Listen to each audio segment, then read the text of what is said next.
رمضان المبارک کی فضیلت۔ بسم اللہ الرحمن الرحیم۔ السلام علیکم۔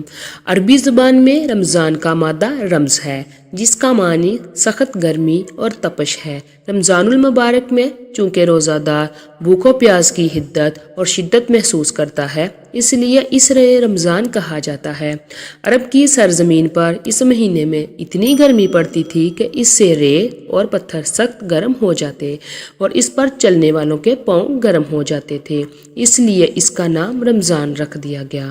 رمضان المبارک کی آمد ہے اور یہ بہت بابرکت مہینہ ہے۔ اس مہینے میں ہر عبادت کا ثواب کئی گنا بڑھ جاتا ہے۔ مسلمان اس مہینے پر فخر محسوس کرتے ہیں۔ رمضان المبارک میں برکت ہی برکت ہوتی ہے۔ سحر و افطار میں سارے گھر والے اکٹھے ہوتے ہیں، پیار محبت اور خلوص بڑھ جاتا ہے۔ اللہ تعالیٰ ہر چیز میں اپنی برکت شامل کر دیتے ہیں۔ اس مہینے میں مسلمان روحانی اور قلبی سکون محسوس کرتے ہیں۔ عبادات میں شوق اور ذوق پیدا ہوتا ہے، مساجد آباد ہو جاتی ہیں، صدقہ اور خیرات، زکوٰۃ اور فطرانہ مسلمان اس مہینے میں جذبہ کے ساتھ دیتے ہیں کہ خداوند ذات خوش ہوگی، اپنی رحمت برسائے گی، ان کے گناہ معاف کرے گی۔ ہر مسلمان اپنے گناہوں کا کفارہ ادا کرنے کی کوشش کرتا ہے۔ دین اسلام میں رمضان المبارک کے مہینہ کی فضیلت و اہمیت سے متعلق بہت سی قرآنی آیات اور احادیث ہیں۔ چونکہ اس مہینے میں اسلام کا ایک رکن روزہ رکھا جاتا ہے، جو اسلام میں انتہائی اجر و ثواب کا کام ہے۔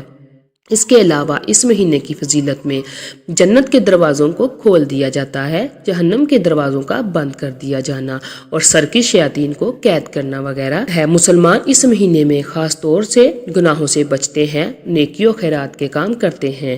ان کے نزدیک یہ عبادات کے ذریعے اللہ کی قربت، جنت کی طلب اور جہنم سے دوری کا مہینہ ہے۔ حضرت ابو ہریرہ رضی اللہ تعالیٰ عنہ سے مروی ہے کہ رسول اللہ صلی اللہ علیہ وآلہ وسلم نے فرمایا، ہر چیز کے لیے کوئی نہ کوئی صفائی ستھرائی کا ذریعہ ہے اور بدن کی صفائی ستھرائی کا ذریعہ روزہ ہے۔ حضرت ابو ہریرہ سے مروی ہے کہ رسول اللہ صلی اللہ علیہ وآلہ وسلم نے فرمایا، 3 آدمیوں کی دعا رد نہیں ہوتی، ضرور قبول ہوتی ہے۔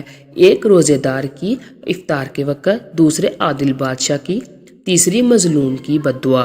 اس کو اللہ تعالیٰ بادلوں سے اوپر اٹھا لیتے ہیں اور آسمان کے دروازے اس کے لیے کھول دیے جاتے ہیں، اور ارشاد ہوتا ہے کہ میں تیری ضرور مدد کروں گا، کسی مصلحت سے کچھ دیر ہو جائے۔ حضرت ابو ہریرہ رضی اللہ تعالیٰ عنہ سے روایت ہے کہ رسول اللہ صلی اللہ علیہ وآلہ وسلم نے ارشاد فرمایا، جو شخص رمضان المبارک کی راتوں میں ایمان کے ساتھ اور ثواب کی نیت سے عبادت کے لیے کھڑا ہو، اس کے پچھلے تمام گناہ معاف ہو جاتے ہیں۔ ثواب کی امید رکھنے کا مطلب یہ ہے کہ شہرت اور دکھاوے کے لیے نہیں، بلکہ خالص اللہ تعالیٰ کی رضا حاصل کرنے کے لیے عبادت کی جائے۔ رمضان المبارک کا مہینہ بڑا سعادتوں والا ہے۔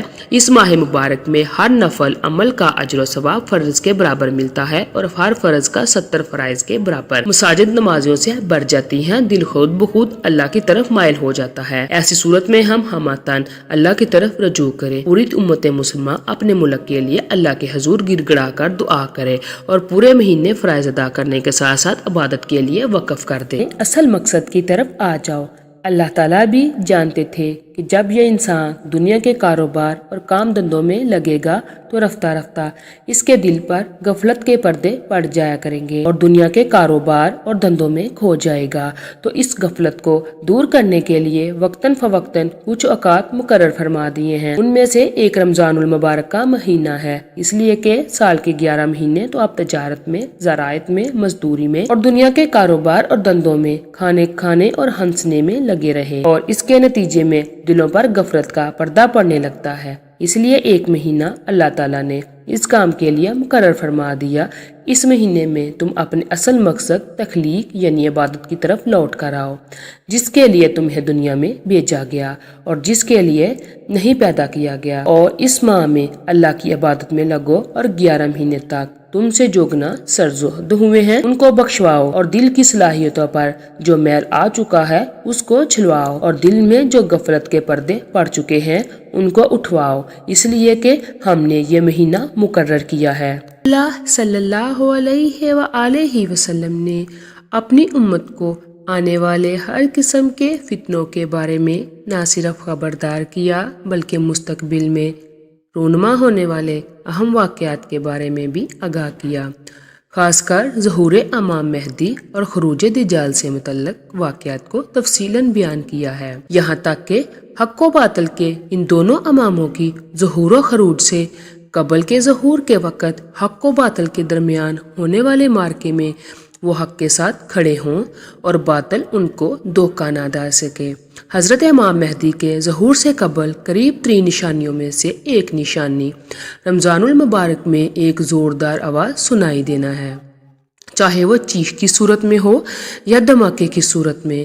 نصف رمضان کی رات یعنی 15ویں شب کو ہوگا اور وہ جمعہ کی شب ہو۔ اسی طرح اس رمضان میں سورج گرہن کا ہونا، آسمان پر ستون کی مانند کسی چیز کا روشن ہونا، اور سب سے بڑھ کر اس رمضان میں ملک شام میں صفیانی کی جانب سے مسلمانوں کو قتل عام کرنا۔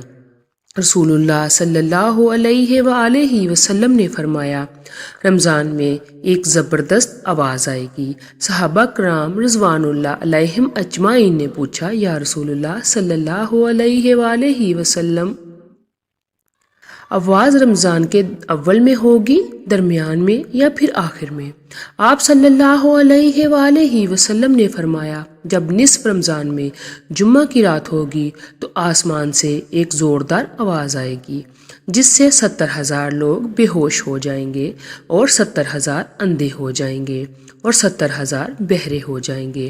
ایک اور روایت کے مطابق 70,000 راستہ بھٹک جائیں گے اور 70,000 لڑکیوں کی وقارت زائل ہو جائے گی۔ صحابہ کرام رضی اللہ تعالیٰ عنہ نے دریافت کیا، یا رسول اللہ صلی اللہ علیہ وآلہ وسلم، تو آپ کی امت میں سے اس آواز سے کون محفوظ رہے گا؟ رسول اللہ صلی اللہ علیہ وآلہ وسلم نے فرمایا، جو اس وقت اپنے گھروں میں رہے اور سجدوں میں گر کر پناہ مانگے اور زور زور سے تکبیریں کہے۔ پھر اس کے بعد ایک اور آواز آئے گی۔ پہلی آواز حضرت جبرائیل علیہ السلام کی ہوگی اور دوسری آواز شیطان کی ہوگی۔ پھر فرمایا کہ واقعات کی ترتیب یہ ہوگی کہ آواز رمضان میں ہوگی، دراصل جنگ کی گنگران یا شور شرابہ ہوگا جو کہ شوال کے مہینے میں ہوگی، اور ذی القعدہ میں قبائل عرب بغاوت کرے گی، اور ذوالحج میں حاجیوں کو لوٹا جائے گا۔ رہا محرم کا مہینہ، محرم کا ابتدائی حصہ میری امت کے لیے آزمائش ہے، اس کا آخری حصہ میری امت کے لیے نجات ہے۔ اس دن وہ سواری بما کجاوے کے جس پر سوار ہو کر مسلمان نجات پائے گا، اس کے لیے 1,00,000 سے زائد قیمت والے اس مکان سے بہتر ہوگی جہاں کھیل و تفریح کا سامان ہوگا۔ رسول اللہ صلی اللہ علیہ وآلہ وسلم نے فرمایا، رمضان میں ایک آواز سنائی دے گی، شوال میں شور شرابہ ہوگا اور ذی القعدہ میں قبائل کے باہمی کشمکش، اس سال حاجیوں کو لوٹا جائے گا اور منی میں بڑی کشت و خون ہوگا، بہت سے لوگ قتل کیے جائیں گے، وہاں اس وقت خون ریزی ہوگی، جبکہ وہ جمرہ عقبہ میں ہوں گے، اور محرم میں ایک ندا دینے والا آسمان سے ندا دے گا کہ جان لو یہ مہدی اللہ کا خلیفہ ہے، اس کی سنو اور اس کی اطاعت کرو۔ حضرت عبداللہ بن ابن مسعود رضی اللہ تعالیٰ عنہ سے روایت ہے کہ رسول اللہ صلی اللہ علیہ وآلہ وسلم نے فرمایا، رمضان رات کو دھماکہ ہوگا جو سونے والے کو بیدار کرے گا، کھڑے ہونے والوں کو بٹھا دے گا۔ شریف زادیاں اپنی خلوت گاہوں سے جمعہ کی رات کو نکل آئیں گی۔ اس سال زلزلے کثرت سے آئیں گے۔ جب تم جمعہ کے دن فجر کی نماز پڑھ لو تو اپنے اپنے گھر میں داخل ہو کر دروازے اور کھڑکیاں بند کر لینا اور اپنی چادر اوڑھ لینا، شرکان بند کر لیں، اور جب تمہیں چیخ کا احساس ہو تو اللہ کے سامنے سجدہ ریز ہو جانا اور یہ پڑھنا کہ پاک ہے وہ ذات جو نقائص سے پاک ہے، تو جو ایسا کرے گا وہ نجات پائے گا اور جو ایسا نہیں کرے گا وہ ہلاک ہو جائے گا۔ محمد بن علی رحمۃ اللہ علیہ کا قول ہے، 2 نشانیاں ہیں جو زمین و آسمان کی تخلیق سے لے کر آج تک نہیں آئیں۔ پہلی رمضان المبارک کی رات چاند گرہن لگے گا اور دوسری 15 رمضان کو سورج گرہن لگے گا۔ جب سے اللہ نے زمین و آسمان کو پیدا کیا ایسا نہیں ہوا۔ یہ بات حقیقت ہے کہ سورج گرہن ہمیشہ چاند کی شروع کی تاریخوں میں ہوتا ہے اور چاند گرہن ہمیشہ ایام میں یعنی 13، 14 اور 15 کی تاریخ کو ہوتا ہے۔ لیکن ظہور مہدی سے قبل رمضان میں یہ ترتیب بدل جائے گی۔ حضور اکرم صلی اللہ علیہ وآلہ وسلم نے فرمایا، لوگوں، قیامت سے پہلے ایک ایسا رمضان آئے گا جس میں ایسی شدید آواز آئے گی اور دنیا میں کوئی نہیں جان سکے گا کہ آواز کہاں سے آئی۔ آپ صلی اللہ علیہ وآلہ وسلم نے فرمایا کہ اگر رمضان میں ایسی آواز سنائی دے جس کا کوئی کھوج نہیں لگا سکا تو پھر 1 سال کا رزق اپنے گھر میں سمیٹ کر رکھ لینا، کیونکہ اس کے بعد آفتیں ٹوٹیں گی۔ حضرت جابر رضی اللہ تعالیٰ عنہ فرماتے ہیں کہ میں نے رسول اللہ صلی اللہ علیہ وسلم کو یہ فرماتے ہوئے سنا ہے کہ میری امت میں ایک جماعت یوم قیامت تک سر بلندی کے ساتھ حق کے لیے برسرے پیرکار رہے گی۔ اس سے معلوم ہوتا ہے کہ مومنین کی ایک ایسی جماعت یوم قیامت تک زندہ رہے گی، مگر مندرجہ ذیل احادیث میں صراحت کے ہے کہ قیامت سے پہلے تمام مومنین کو موت آ جائے گی اور قیامت کے دن